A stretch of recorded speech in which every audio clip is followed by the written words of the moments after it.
हरि अनंत हरि कथा अनंता दीन दयाल जीवन निर्वंता। मत्स्य पुराण कथा 166वां अध्याय महाप्रलय का वर्णन।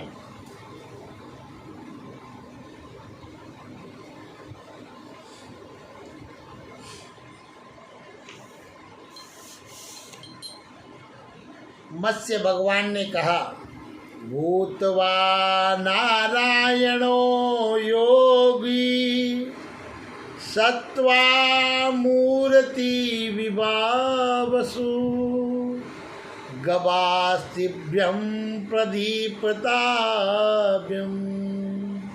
संशोषयति सागरानम। तो मत्स्य भगवान ने कहा, रविनंदन, तदंतर से वह सत्व मूर्ति योगी नारायण सूर्य का रूप धारण कर अपनी उद्दीप्त किरणों से सागरों को सोख लेते हैं।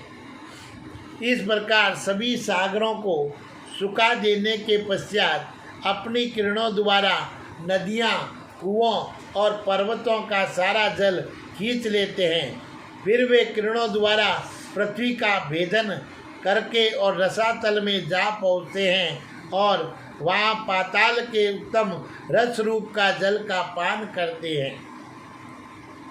तत्पश्चात कमल नयन पुरुषोत्तम नारायण प्राणियों के शरीर में निश्चित रूप से रहने वाले मूत्र, रक्त, मज्जा तथा अन्य जो गीले पदार्थ होते हैं उन सब के रस को ग्रहण कर लेते हैं। तदुपरांत भगवान श्री हरि वायु रूप होकर संपूर्ण जगत को प्रकंपित करते हुए प्राण, अपान, समान, उदान और व्यान रूप पांचों प्राण वायुओं को खींच लेते। तदंतर सभी देवगण, पांचों भूतों, गंध, प्राण, शरीर ये सभी गुण पृथ्वी में विलीन हो जाते हैं और जिया, रस, सिने, सिगनाट ये सभी गुण जल में लीन हो जाते हैं। रूप, चक्षु और विपाक परिणाम ये गुण अग्नि में मिल जाते हैं और स्पर्श, प्राण, चेष्टा ये सभी गुण वायु का आश्रय ग्रहण कर लेते हैं। शब्द, श्रोत्र, इंद्रियां ये सभी गुण आकाश में विलीन हो जाते हैं और इस प्रकार भगवान नारायण दो ही घड़ी में सारी लोक माया को नष्ट कर देते हैं, विनष्ट कर देते हैं। तदंतर जो भी सभी प्राणियों का मन, बुद्धि और क्षेत्रज्ञ कहा जाता है, वे अग्नि उन सर्व से हंसी के निकट पहुँचता है और उन भगवान की किरणों से युक्त हो वायु द्वारा आकृत वृक्षों की शाखों का आश्रय ग्रहण करता है। वहाँ वृक्षों के संघर्ष से उत्पन्न हुए वह अग्नि सैकड़ों ज्वालाएं फेंकने लगती है। फिर उससे गिरा हुआ संवर्तक अग्नि सबको जलाना आरंभ करती है और वह पर्वतीय वृक्षों सहित गुल्मों, लताओं और बल्लियों, घास भूसों, दिव्य विमानों, अनेकों नगरों तथा न्यायनीय जो आश्रय लेने योग्य स्थान होते हैं उन सबको जलाकर भस्म कर देती है। इस प्रकार लोकों के गुरु स्वरूप श्री हरि समस्त लोकों को जलाकर पुनः युगांतकालिक कर्म द्वारा समुची सृष्टि का विनाश कर देते हैं।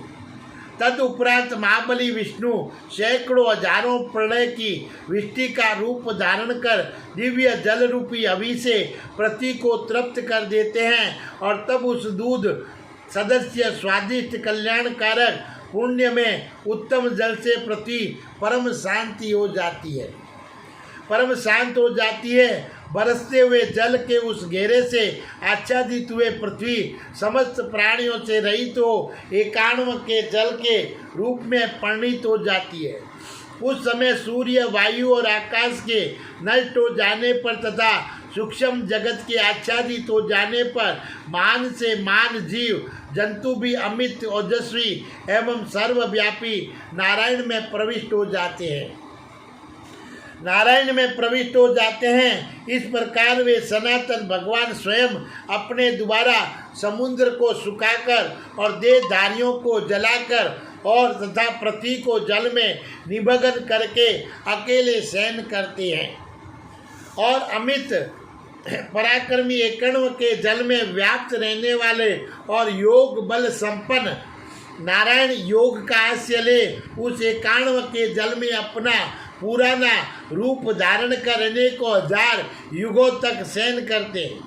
उस समय कोई भी उन अव्यक्त नारायण को व्यक्त रूप से नहीं जान सकता वह पुरुष कौन है, उसका क्या योग है, वह किस योग से युक्त है, वे सामर्थ्यशाली भगवान कितने समय तक इस एकाण्व के विधान को करेंगे, इसे कोई नहीं जानता। उस समय ना कोई उन्हें देख सकता है, ना कोई वहाँ जा सकता है, ना कोई उन्हें जान सकता है और ना कोई उनके निकट पहुँच जा सकता है। उन देव श्रेष्ठ अंतरिक्ष दूसरा कोई भी उनके विषय में कुछ भी नहीं जान सकता। इस प्रकार आकाश पृथ्वी वायु जल अग्नि प्रजापति पर्वत सुरेश्वर पितामह ब्रह्मा वेद समूह और महर्षि इन सब को प्रशांत कर वे पुनः शयन की हिंसा करते हैं। बोलिए विष्णु भगवान की जय।